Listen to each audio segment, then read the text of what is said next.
Allez, bonjour à tous les amis, bienvenue dans cette nouvelle vidéo. Aujourd'hui, vidéo un peu particulière puisqu'on va refaire notre itinéraire sur notre voyage en Thaïlande de Bangkok jusqu'à Koh Lipe. L'idée, c'est de vous présenter notre itinéraire pour que vous puissiez vous en inspirer.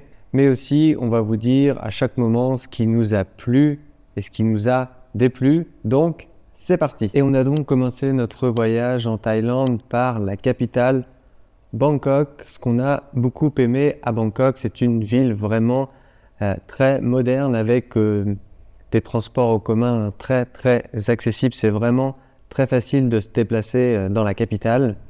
C'est également très facile de trouver des appartements à bon prix avec tous les services nécessaires du genre piscine, salle de sport. Nous, c'est les appartements qu'on a choisis. Ça coûte environ 30 € la nuit, donc c'est pas très cher. Et c'est vraiment très facile de trouver ce type de logement à Bangkok. Ensuite, il y a des centres commerciaux gigantesques. Si vous avez envie de faire du shopping, vraiment Bangkok, c'est the place to be. Vraiment, vous trouverez énormément d'endroits pour faire du shopping. Ensuite, il y a énormément de street food, pas cher. Donc nous, par exemple, en bas de notre immeuble, au premier appart que l'on a eu à Bangkok, on avait une street food où on pouvait manger pour 2-3 € le plat thaï. Donc vous avez, donc c'est principalement des plats thaï, donc avec beaucoup de riz ou les pâtes thaï par exemple. Ce qu'on a bien aimé aussi à Bangkok, c'est la visite de la ville avec tous ces monuments touristiques, on va dire, donc le Palais Royal. Le Palais Royal, c'est vraiment quelque chose à faire si vous venez à Bangkok. Et il y a aussi énormément de temples à faire à Bangkok, notamment Wat Arun, qu'on avait bien aimé. Après, ce qu'on a un peu moins aimé à Bangkok, c'est qu'il n'y a pas forcément beaucoup d'interaction avec les locaux, contrairement à d'autres endroits sur les îles, notamment en Thaïlande.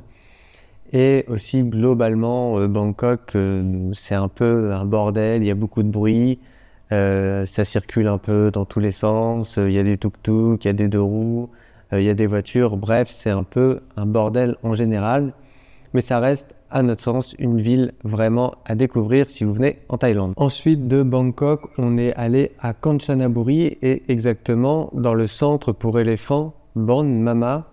Donc là, on a passé 3-4 jours chez Bon Mama, donc c'est un centre d'éléphants qui prend des éléphants qui sont maltraités pour justement les remettre d'aplomb, on va dire.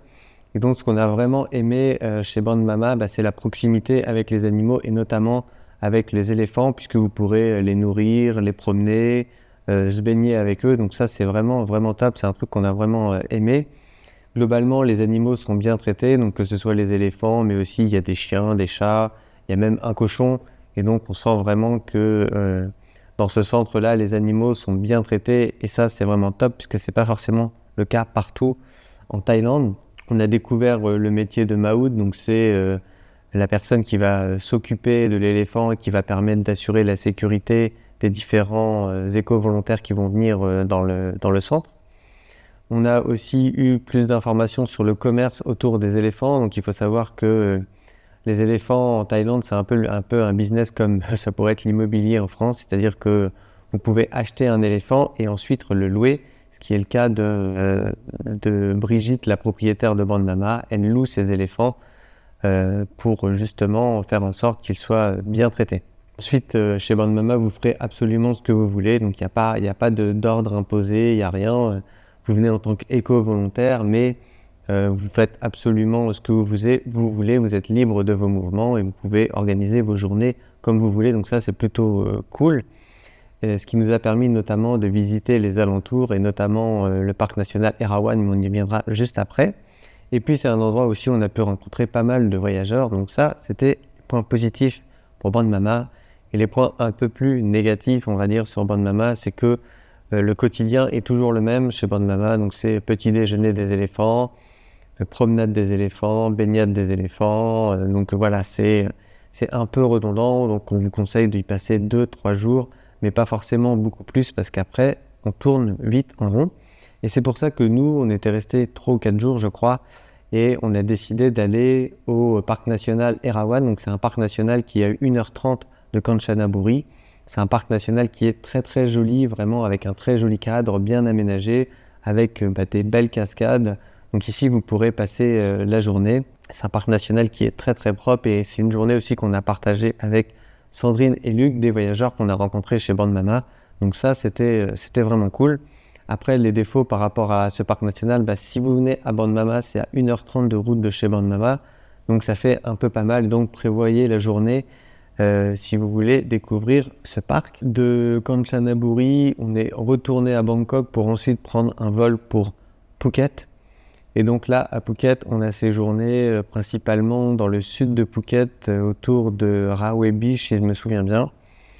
Et donc l'île est plutôt sympa, c'est très sympa notamment de se balader en scooter. C'est une île qui est très accessible.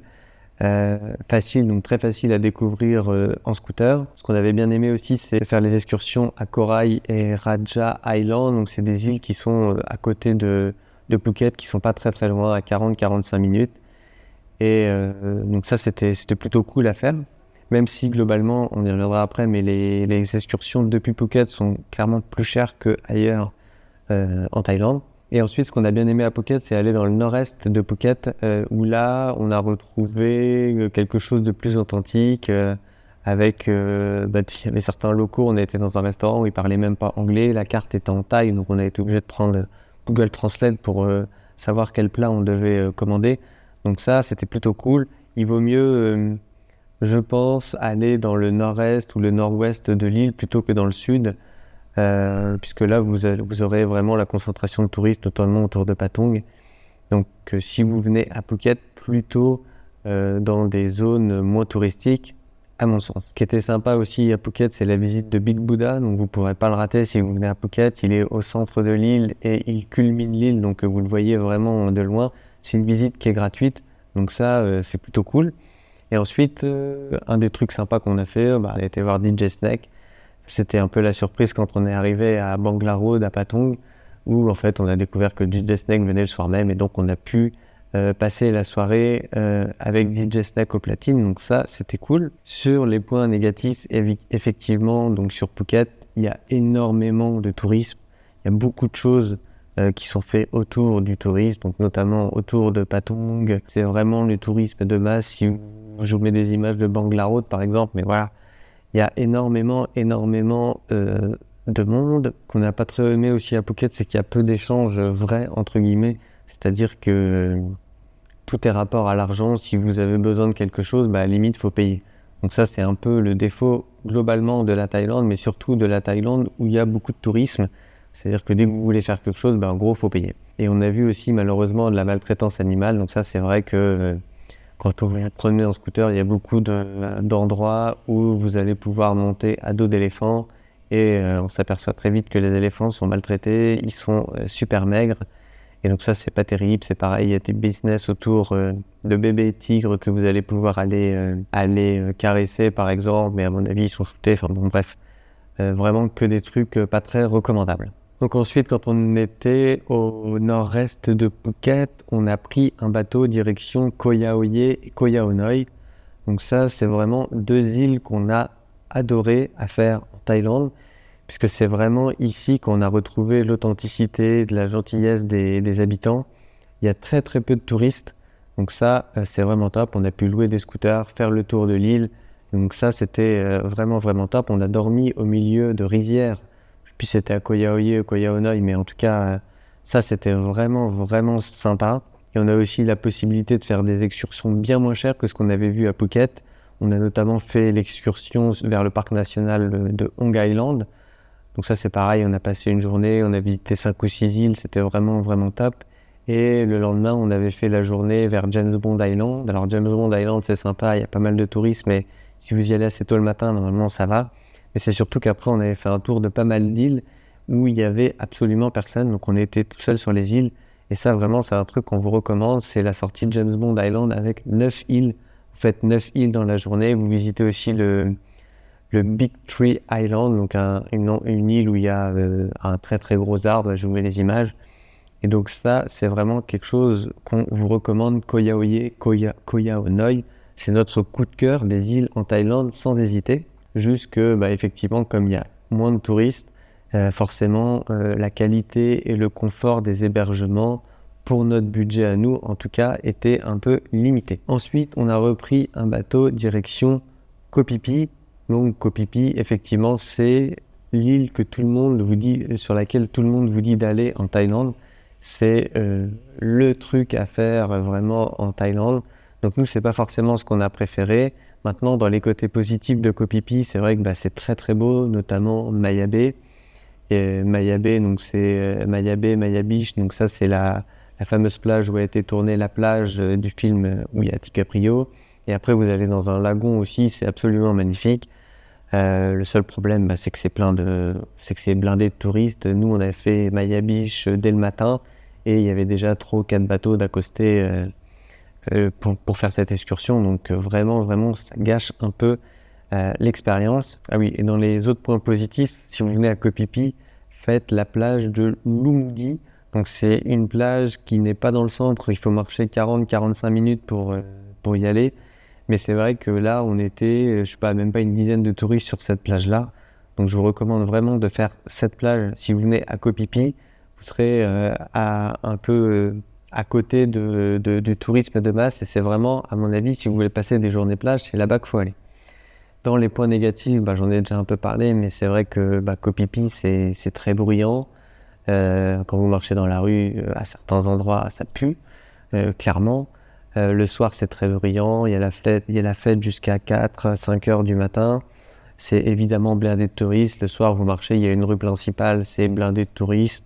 Et par exemple, un restaurant qui est très réputé, on n'a pas trop compris pourquoi, mais il y avait même la queue pour aller dans le restaurant. Donc nous, on n'y a pas été. On a également fait, lors de notre excursion pour Maya Bay, une plage où il y a des singes. Alors là, c'est horrible. Il y a les singes qui sont sur la plage et les touristes viennent les toucher, les photographier. Donc nous, on pensait pas que ça serait du tout comme ça. Et donc ça, on recommande pas du tout cette excursion. Cette excursion-là, c'est vraiment les touristes qui sont... je vous mets des images. Les touristes à côté des singes, et en fait, les singes, ils viennent pour qu'on les nourrisse. Et donc les guides nous disent de pas les nourrir, mais il y a des touristes qui le font forcément. Et puis après, c'est tous les problèmes autour du tourisme de masse. C'est qu'effectivement, quand on fait du snorkeling, par exemple, il y a des touristes qui marchent sur les coraux ou ce genre de trucs. Enfin voilà. Donc c'est tout le problématique lié au tourisme de masse vraiment qui nous ont déplu. Moi, si je vous conseille un truc, venez une journée à Koh Phi Phi, faites l'excursion Maya Bay et basta. Après, repartez sur Koh Lanta ou sur Phuket, je sais pas, ou sur Koh Yao, Koh Yao Noi, mais en tout cas, passez plusieurs jours à Koh Phi Phi, sauf si vous venez faire la fête. Si vous venez faire la fête, c'est parfait. Mais sinon, franchement, pour moi, ça vaut pas trop le coup. Ensuite, de Koh Phi Phi, on a été à Koh Lanta. Donc là, Koh Lanta, on s'est posé, on n'a pas fait forcément beaucoup de choses sur Koh Lanta. Ce qu'on a beaucoup aimé à Koh Lanta, c'est le sud de l'île, où il y a notamment le parc national de Koh Lanta. Donc là, on a passé la journée là-bas, où on a vu des singes, des varans. Il y a une très belle plage, il y a un endroit avec un phare, avec un joli point de vue sur la baie et tout ça. Donc c'est très très beau. Koh Lanta aussi, il y a très peu de touristes. On a trouvé que c'était pas très très touristique. En tout cas, les plages sont grandes et donc ça permet de ne pas être les uns sur les autres, comme on a pu le voir sur d'autres îles. Et c'est pareil, c'est très facile de se déplacer en scooter et tout ça. Donc Koh Lanta, très très sympa. Si vous voulez chiller et découvrir un peu la Thaïlande, c'est cool. Et ensuite, on a repris un bateau direction Koh Lipe. Donc Koh Lipe, c'est la dernière île qu'on a fait en Thaïlande. Donc Koh Lipe, il y a notamment, on a fait une journée avec une excursion en snorkeling. Les fonds marins étaient super beaux. C'est ici qu'on a vu les plus beaux fonds marins en snorkeling de Thaïlande. Vraiment très très beau, avec du rouge, avec du jaune, avec beaucoup de poissons. Donc il y a pas mal de méduses aussi, donc ça il faut faire gaffe, mais les guides ils vous préviennent et il n'y a pas de souci. C'est le juste milieu entre pas trop de touristes et trop de touristes, c'est-à-dire que vous avez des hébergements, des restaurants, des supermarchés, mais vous n'avez pas non plus un afflux de touristes énorme. Donc vous avez tout ce qu'il faut en tant que touriste pour avoir le confort nécessaire, mais il n'y a pas non plus trop de touristes, on ne se marche pas dessus comme à Koh Phi Phi par exemple. Et Koh Lipe, c'est ce qui nous permettra, et vous le verrez dans les vidéos suivantes, de passer la frontière pour notamment aller en Malaisie, puisque nous on a choisi effectivement de passer la frontière entre Koh Lipe et Langkawi. Langkawi qui est une île malaisienne. Donc c'est pour ça qu'on avait fait tout ce trajet vers le sud et notamment vers Koh Lipe. Et ce qu'on a un peu moins aimé sur Koh Lipe, mais qui reste acceptable, c'est que effectivement les logements sont un peu rustiques pour notre budget. Donc voilà pour notre itinéraire en Thaïlande. J'espère que ça vous donnera des idées pour vous aussi si jamais vous venez en Thaïlande. Sachez qu'on a fait cet itinéraire, on est resté 2 mois en Thaïlande, donc on a dû faire le visa pour renouveler, puisque quand vous venez en Thaïlande avec un passeport français, vous avez qu'1 mois, donc vous devez renouveler votre visa pour avoir le 2e mois. Sachez qu'il faut compter une bonne demi-journée dans un bureau d'immigration pour renouveler son visa avec tous les documents nécessaires. Et pareil, il y aura beaucoup de monde dans ce genre de bureau, donc soyez patients. Et j'espère que cette vidéo vous aura plu. Si c'est le cas, n'hésitez pas à liker la vidéo. Vous pouvez nous poser des questions dans les commentaires. N'hésitez pas à vous abonner à la chaîne. Et moi, je vous dis à plus.